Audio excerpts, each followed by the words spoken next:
Nagbunga ang pinaigting na kampanya kontra insurensiya ng PNP Sorsogon matapos ang magkahiwalay na voluntaryong pagsuko ng dalawang miyembro ng Communist Terrorist Group o CTG sa nasabing lalawigan nitong nakaraang linggo.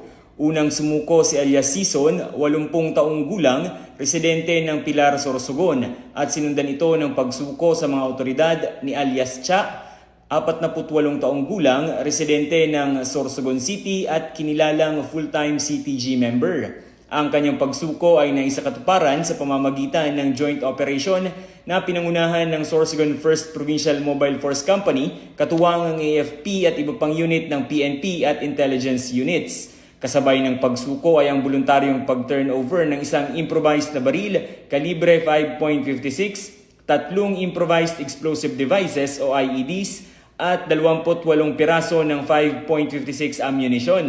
Agad naman silang dinala sa himpilan ng pulisya para sa dokumentasyon at sasailalim sa ICLIP at LCAC program upang mabigyan ng pagkakataon na makabalik sa komunidad. Patuloy ang panawagan ng Sorsogon PPO sa mga natitirang kasapi at taga-suporta ng CTG na magbalik loob sa pamahalaan at samantalahin ang mga programang reintegrasyon tungo sa mapayapa at produktibong pamumuhay. Mula dito sa Sorsogon Police Provincial Office, ako po si Police Corporal Chris Gupela para sa Police News Network. Bagong PNP para sa bagong Pilipinas, serbisyong mabilis, tapat at nararamdaman.